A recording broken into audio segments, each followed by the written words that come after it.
Hi, are you ever confused about what natural remedies you should use and when, and what you should keep in your cabinet if you want to use natural remedies instead of conventional medication when your kids get a cold? Well, I am not a doctor or a nurse, but I'm here to show you what I use when my kids get sick or when I get sick and why we use it, the benefits of some of these different things.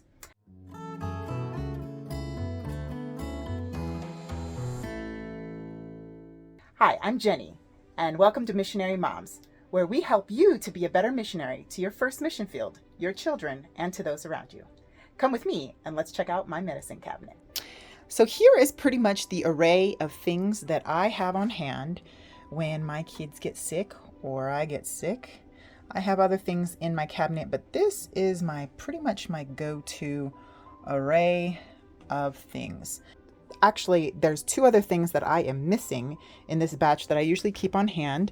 I usually have silver biotics and also elderberry syrup. And both silver biotics and elderberry syrup help with your immune system. Silver biotics is antiviral, antifungal.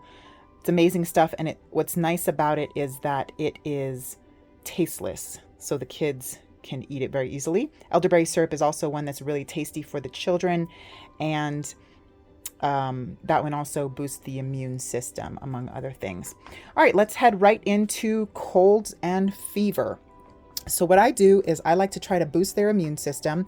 All of these kind of interchange with each other, but when my children have a cold, first thing I do is I make some pink juice. This is great for boosting their immune system. Look at one of my other videos. I will link it down below. It has purple onion, which helps as an expectorant. It's got lemon and garlic. Garlic is a natural antibiotic, and raw garlic, amazing stuff. Always have it on hand when you've got a cold going on. So I usually give this, see my video on how to use that, but the kids just taste it and it is tasty stuff. Keep that on hand, keep it in the fridge, use it once an hour. Then I also, for cold and fever, I like to give them quercetin, which is also found in a red onion. This is a tincture and it is great for a cough. It helps to break up mucus as well as help boost the immune system. I automatically go to a tincture of echinacea. Get you a good one of this. This one is actually quite tasty for the children. They like it. And so I give that. If one of them is sick and I know it's in the house, I go ahead and give this one to everybody, and I give the pink juice to everybody, even if they're not coughing and sick yet. I make a little bit of water and I put a few drops of diluted oregano oil. So this one here is oregano oil. I have the big one and I put it in here and I dilute it with olive oil, and it doesn't take much. Oregano oil is amazing. So oregano oil is antiviral, antifungal. It is an antibiotic. It is pretty much your natural antibiotic next to your raw garlic. And it's a very strong, you do not want to use it when it's not diluted.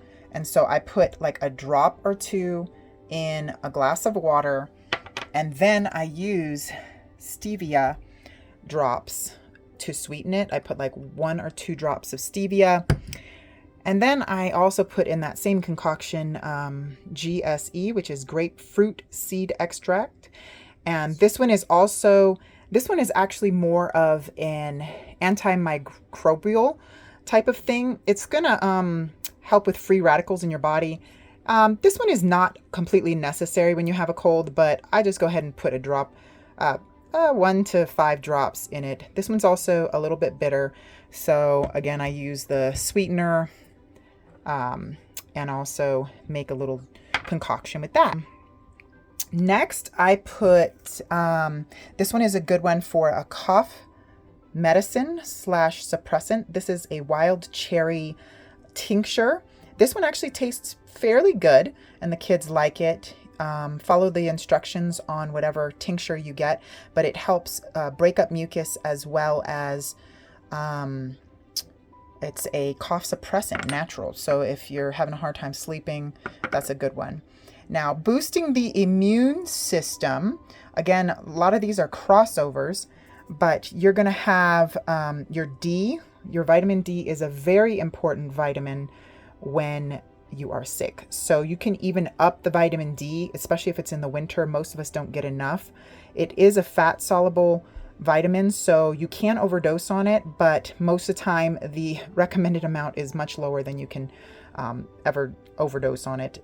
I take up to 10,000 IUDs of those, and now a child, you would want to bring that lower, but vitamin D is going to help you with your immune system majorly. Also, the echinacea is immune system, the garlic is immune system, the oregano oil is immune system, the pink juice is immune system boosting because it has lemon, which is the vitamin C, and it also has lots of garlic, whole clove of those, whole bulb rather. Also, what we gotta have is your vitamin C. So I get this 2,000 milligram powdered drink. It tastes like orange. It's not very sweet, so I usually put about a half a scoop of one of these for my children with some stevia. So I just use stevia when my children don't like the flavor of something. It's very helpful. Or you can use some honey, because honey has actually got a lot of great benefits to it. Now let's move over to the humidifier.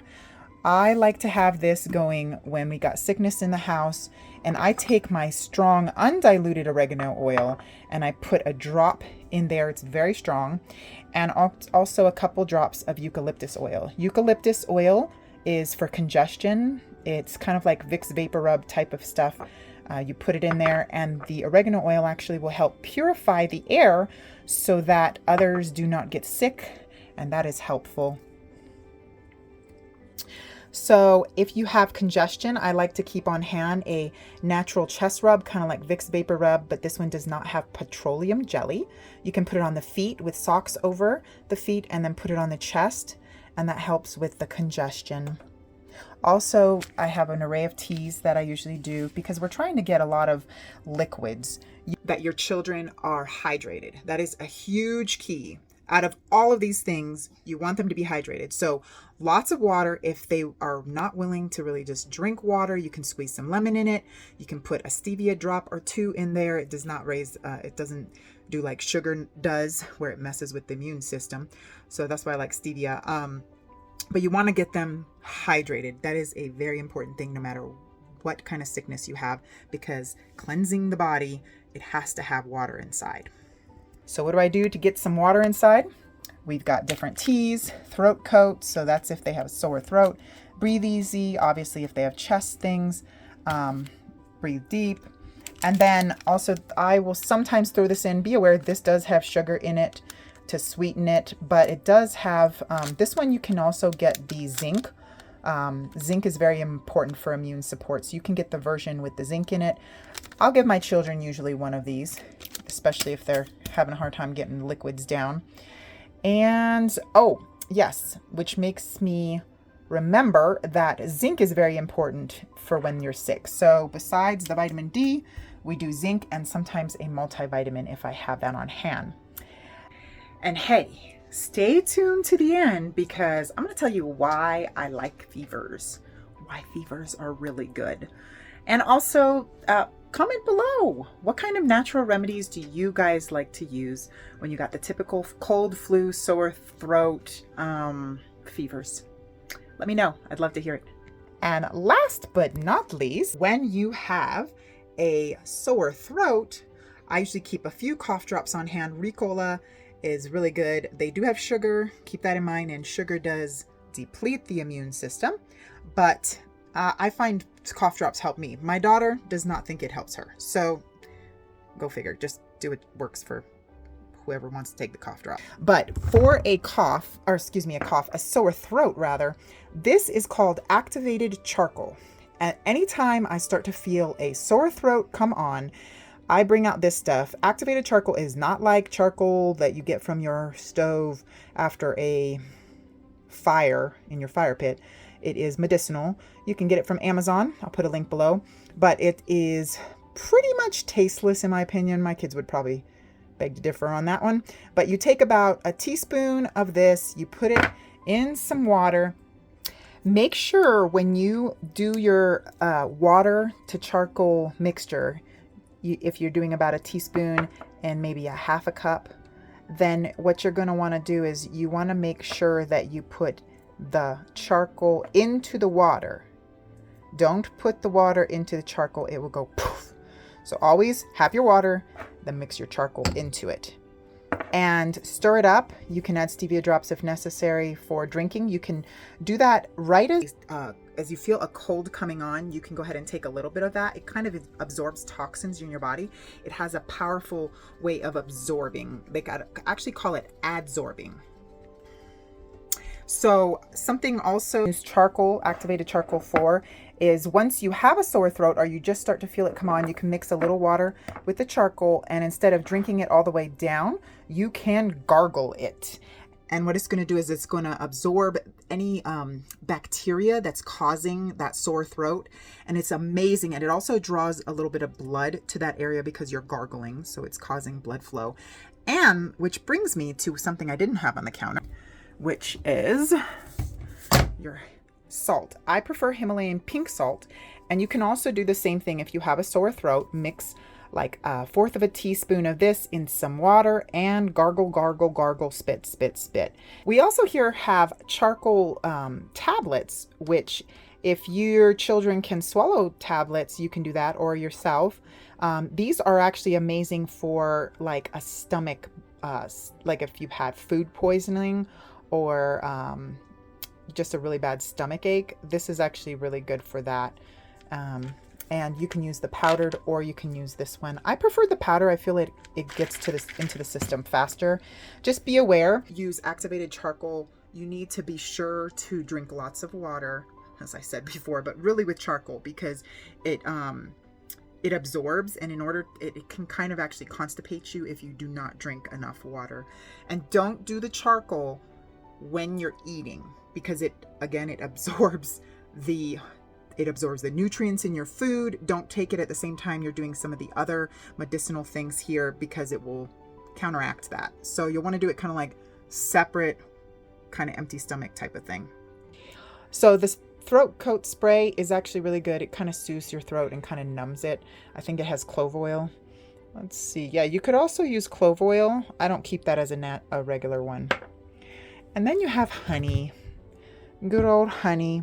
That can also be taken in a teaspoon with just some lemon juice, and that can actually be very soothing for the throat. God has made our bodies amazing in that they want to heal. And if we do these natural things, God can also bless those things to heal us faster, and it boosts our immune system. One thing to remember too about a fever, I will say this in closing, is that a fever is meant to kill the thing that is in our body. And many times we want to take medicine to lower a fever. The only time I use medicine to lower a fever is when it is over 103. Really 102.5 and so forth is actually a really good temperature to really actually get that fever to do what it's supposed to do and kill whatever's in your body. So my children know what a fever feels like. I think it's actually really good for children to understand what it feels like to be sick, and having a fever helps them know when they don't feel well, they actually come to me and say, I think I have a fever, because they actually know what it feels like. And I think that's important for any of us to know when our body is sick, and also to listen to our body. And when we have a fever, it helps us to rest. When we give kids medicine to make the fever go away, they don't rest. Their bodies cannot heal, and it will make the sickness actually prolonged when you could actually have the fever for a shorter amount of time and more intense to actually just kill whatever is going on in the body. So fevers are good. God made fevers to actually do what it's supposed to do in the body. In order to make them feel better, I will usually put a cold rag on their head, make sure they have lots of fluid and lots of rest, and I'll do another video on how to do a hot and cold contrast bath for making someone feel more comfortable with a fever. Anyway, I hope this was helpful to you, and if it was, please give it a thumbs up. And I'm going to be doing more videos on homeschooling, mom life, and how to just disciple maybe even discipline, disciple your children to Christ. So subscribe if you'd like more content on any of those things. And we'll see you next time.